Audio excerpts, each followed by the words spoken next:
professor dedicou a vida, ainda dedica, mas como praticante, quantos anos na capoeira?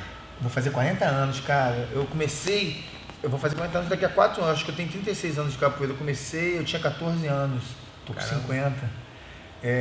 Eu tenho um grupo de capoeira, CIA Capoeira, Companhia Capoeira, tenho representantes de São Paulo, contra Mestre Sonic de São Paulo, tem a galera aqui do Rio, tem bastante pessoas que acreditam no trabalho e tentam propagar isso. O lance da capoeira é muito popular, né, cara? Capoeira nasce na comunidade. O meu sonho era fazer minha filha Nina fazer capoeira, mas ela só quer saber do balé. A capoeira tem uma musicalidade bastante interessante para as crianças, né? Eu sempre fui muito curioso com a história do Brasil em si. E aonde que a capoeira entra nessa... Qual é a origem máxima dela? Pô, pergunta interessante, Vitor, porque a história do Brasil está intimamente ligada com a história da capoeira.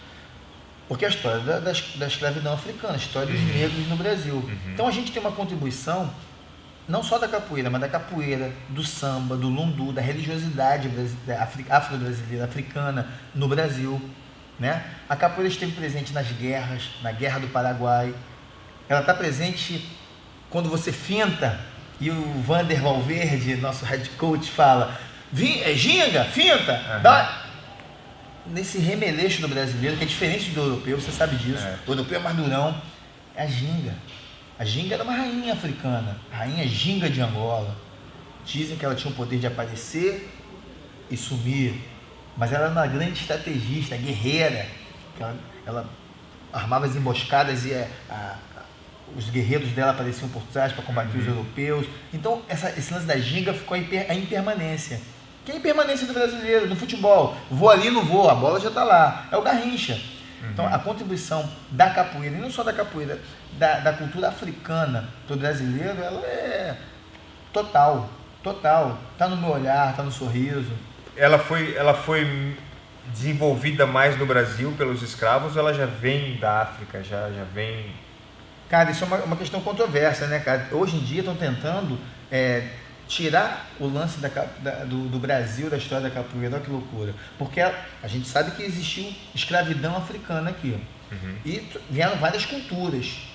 A cultura de uma luta de mão, a cultura de uma luta que derruba, a cultura de uma luta que agarra. Que a gente pensa que, mas as lutas que agarram é só o wrestling, nada disso. Vai na luta brasileira, na luta marajoara, você tem lá o double leg, você tem single leg, você vai nas lutas africanas, tem também os caras entrando no double leg. Sabe que o nome é baiana no jiu-jitsu? Isso quem me falou foi o próprio mestre Robson Grace, que eu dei uma estigada nele, porque os baianos faziam. Quem eram os baianos? Valdemar Santana, Valdo Santana, capoeirista, bicho. Entendeu? O que acontece? Dentro das lutas vinham as lutas, a baçula, a camangula, o ningolo. Então tinham as lutas africanas e todas elas dentro do cativeiro. Olha, imagina, estamos nós aqui, eu, você, o Laerte que está fazendo essas tomadas maravilhosas, né? Então estamos convivendo aqui. Estamos vivendo.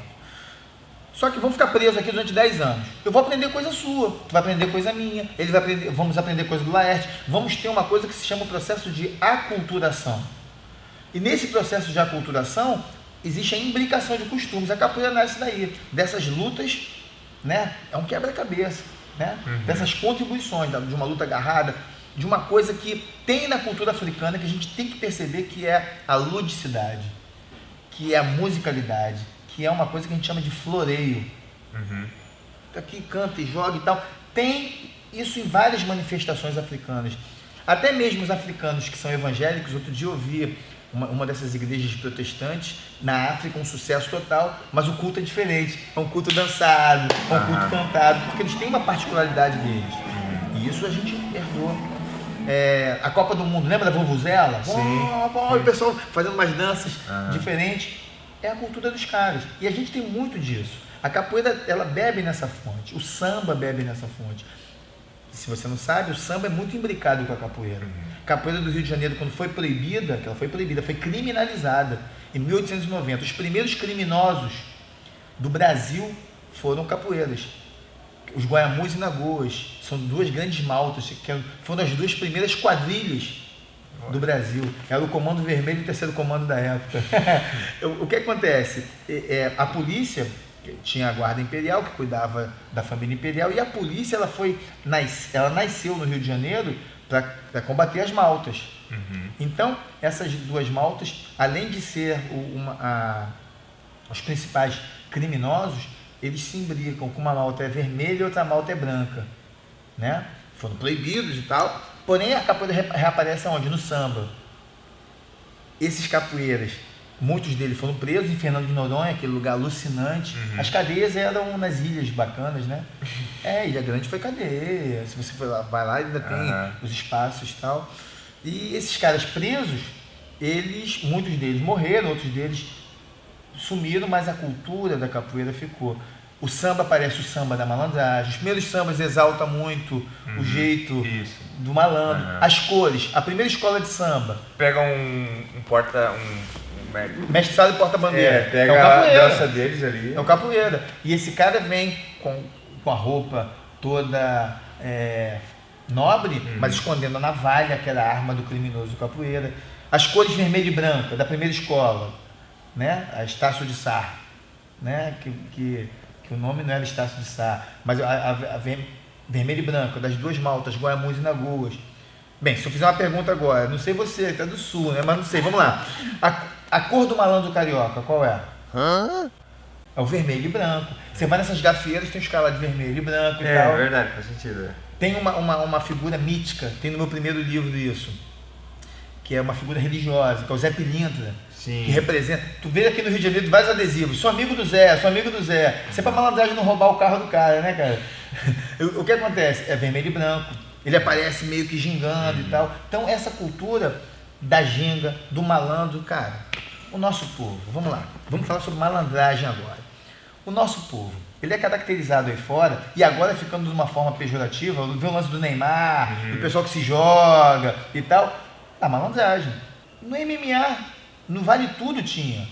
No Vale Tudo tinha. O Robson Gracie me falou que ele enfrentou o Arthur Emídio, foi um grande capoeirista da época, aí chutou o cara assim e fingiu. Teve um lutador que eu sei quem é, mas não posso falar, porque o Robson me falou, não fala o nome desse cara não. Tá, havia um grande lutador da família Gracie, da família não, mas aluno, e enfrentou o Arthur Emídio. Arthur Emídio fingiu que estava machucado, aí quando o cara deu mole, BAU! Tomou um pontapé. Aí caiu, foi aí que o Robson Gracie enfrentou ele e venceu. Mas tem o lance da malandragem. Sim. Fingir, o cara finge que bateu aqui rapidinho, tu larga. O brasileiro tem muito isso. Eu vejo muito isso no Anderson Silva. O cara é um... E você sabe que ele foi capoeirista. Aluno do mestre Burguês do Sul. Meu vizinho, meu amigo. Sabe mais quem foi capoeirista? Zé Aldo. Aprendeu, acho que foi com Cacá Bonatti na terra dele. O Marco Rua também, não? Ruas foi aluno do mestre Camisa. Sim. Marco Ruas. Pedro Riso foi aluno do mestre Peixinho. Tem vários detentores do cinturão do UFC. E a gente, o último UFC Rio foi maravilhoso, né? O Eliseu Capoeira dando um golpe. O Mutante deu uma gingada e depois fez um floreio. Parabéns aí pra galera da capoeira no MMA. E vou te falar uma coisa, já que você me provocou. Você sabia que o primeiro Vale Tudo da história, ele foi... muita gente fala, mas os Vale Tudos nascem com a família Gracie. O primeiro Vale Tudo da história foi em 1908, com um cara chamado Sada Miyako, um japonês, lutador de jiu-jitsu, que veio ensinar jiu-jitsu para a Marinha Brasileira. Isso está na revista Careta, o Fonfon, está nos registros históricos da época. E os orientais sempre tinham esse lance de desafiar, né? Eu acho que os sinais da luta para desafiar um ao outro e tal. Enfim, ele chegando aqui desafiou todos os lutadores brasileiros. Ele foi ensinar o jiu-jitsu para os marinheiros, mas antes disso ele foi na imprensa e divulgou e queria desafiar os caras. Quem aparece, porque qual era a luta da época? Não tinha o jiu-jitsu brasileiro. Qual era a luta da época? A capoeira. E quem era o lutador? Era o cara de academia? Não tinha academia. Era um estivador, um negro estivador chamado Siríaco, apelido Siríaco Macaco. Olha que bacana, é um paradoxo, a gente pode falar um pouco sobre a ética nessa disputa. Então entenda, temos aqui um brasileiro estivador, malandro, Siríaco Macaco, e tem um lutador nipônico, né? Sadamiá, o mestre do jiu-jitsu, que vem enfrentar-se. Formaram, por isso que é o primeiro vale tudo da história, fizeram um ringue no campo de São Cristóvão, cobraram os ingressos ali, os estudantes de medicina, fizeram apostas. Eis que sobe o Sadamiá, um kimono, cumprimenta os 4 cantos do ringue, né? Aquela cumprimento oriental, tradicional, e entra o siríaco macaco, mais despojado, não cumprimenta nada, mastigando, dizem que estava mastigando alguma coisa. Beleza. Reza a lenda e a história que ele estava mastigando algo. Quando chega na hora do cumprimento, quando o Sadamiaco vai cumprimentar o siríaco, ele lhe desfere uma volumosa cusparada no rosto. E ele estava mastigando fumo. O fumo cega momentaneamente, queima. Só que com essa cusparada, o lutador japonês tomou um rabo de arraia, que é um golpe com calcânio, um giratório, pum, no queixo, lona. Ganhou, meu amigo. Acabou. Primeiro vale tudo, acabou. Ou seja, saiu dos braços do povo. O povo, isso tem na revista, tem a fala dele. A fala dele é muito pejorativa, a fala do malandro da época de 1908, interessante. Bem, qual o paradoxo ético aí? Numa luta oriental, se for por um viés oriental, no jiu-jitsu, por exemplo, o cara bateu, tem que largar. Aí se ele larga e eu volto, não foi ético. Sim. Eu vou ficar mal visto no jiu-jitsu, no judô, não é isso? Da capoeira. O herói é o malandro, cara. Ele foi mais malandro do que o outro. Capoeira não tem regras, mas a regra justamente... Não tem regra. Não tem regra. A regra dela é não ter regra. O Pedro Rizzo uma vez comentando falou, cara, eu luto vale tudo, amarradão e tal, mas na capoeira é complicado, o cara vai dar um sorriso e te bate. Como é que é isso? Cumprimento, cumprimentou, acabou, meu amigo. A capoeira não, a capoeira o cara finge que vai te apertar a mão e te dar uma cabeçada. Como é que é isso? Como é que você vai entender isso? E é a cultura brasileira. É a cultura brasileira, a cultura do Neymar, que se joga, aí dá 4 roladas, a cultura do jogador brasileiro que vai para a Europa e pensa que vai poder enganar o juiz. É uma cultura que no MMA mesmo, cara. As pessoas não encaram mais muito bem isso e tal. No futebol, o zagueiro vai lá dar uma bronca levanta aí, para de palhaçada. É uma coisa que a gente tem que ressignificar, sabe por quê? Enquanto eu estou no Brasil, malandro com malandro se entende. Quando eu vou pro mundo, estou no UFC, qual o paradigma do UFC? Qual o paradigma das lutas e artes marciais hoje dentro do UFC ou dentro das grandes entidades? Ele tem 2 vieses. O Coliseu é romano, o negócio, e oriental. Eu tenho o cumprimento oriental, mas eu tenho imaginário romano ali, grego e tal. Então são 2, eu tenho o do malandro, não existe isso. Né? O Anderson mesmo, cara, eu entrava em êxtase quando ele gingava e balançava e fingia que dava e daqui a pouco voltava. Mas foi mal visto, ele foi mal interpretado. Tinha muita gente que torceu quando ele perdeu, né? E ele foi cada vez mais, vou me arriscar mais agora. Daqui a pouco ele estava plantando bananeira para os caras, né? De tão ousado que era, de tão capoeirista que era. A capoeira é a origem do MMA brasileiro. Ela está presente. Ela está presente em a maioria dos lutadores. Sim. Né? Não é o golpe que vai determinar se a capoeira está presente ou não, mas a filosofia, né? O Hulk, bicho. O mestre Hulk. O mestre Hulk, quando foi lutar com a Amaury Bittet, você soube dessa luta, conheceu? Sei. Foi um grande desafio. Todo mundo, o Amaury Bittet, vou ganhar ele no boxe e tal. Desprezou o mestre Hulk, ele é um atleta que ele já foi campeão de luta olímpica, ele já foi campeão de judô. Esse cara é um desportista. Só que a pessoa não acredita no cara que está ali. Entrou um soco. Mas o soco não está na capoeira. Tem na capoeira. Capoeira pode tudo, cara. Posso dar uma cabeçada. Posso dar um chute no saco. Dependendo do contexto. Uma roda de rua mais perigosa. Sim. Então, a maioria desses lutadores tiveram esse lance da capoeira. Muito legal. E uma coisa que me entristece um pouco, aí fica um alerta. Muita gente não fala. Cara, eu também fiz capoeira. Cara, o meu sonho... O Neguete. O meu sonho é perdão. O Neguete é capoeirista, cara. Ele é mais capoeirista do que lutador de outras lutas. Sim. Ele atleta. Ele deu uma entrevista falando da vida dele e falou da capoeira. Não, tem que falar. Tem que falar. Posso falar uma coisa pra você? Nuguete, meu camarada, amigos, muitas das vezes nós desprezamos as nossas raízes para valorizar raízes de outros países, coisa que em outros países não fazem. eu falei isso na sala de aula, você ouviu o final. Eu tenho uma hipótese, porque é do preto, cara, é do negro. Então existe um preconceito ainda velado muito grande no país. A capoeira ela é uma herança africana, mas muitas das vezes a gente despreza essa herança africana. Todo mundo gosta de colocar branco e no final do ano, mas pouca gente fala que essa tradição nasce com os cultos para Iemanjá na Bahia. Tá entendendo? É muito complicado isso. Mas a gente tá no Brasil, cara. Bem, o brasileiro gosta do choro, o gringo gosta do blue, é nobre blue, mas isso tudo vem da cultura africana, só que é uma repaginada para poder ser mais branco, embranquecido o negócio. E a capoeira tá presente sim. Tem mais gente, cara. Tem mais gente. O Serginho Moraes, né? Serginho. Tem uma galera, cara, que faz capoeira. Então, se a gente puder olhar para a capoeira e tentar pegar um pouco mais dessa malandragem, não a malandragem do fingir, do simular, que isso não é legal, mas essa malandragem de ludibriar o outro, colocar o outro no ponto que eu quero, vou botar esse cara aqui no ponto e blau.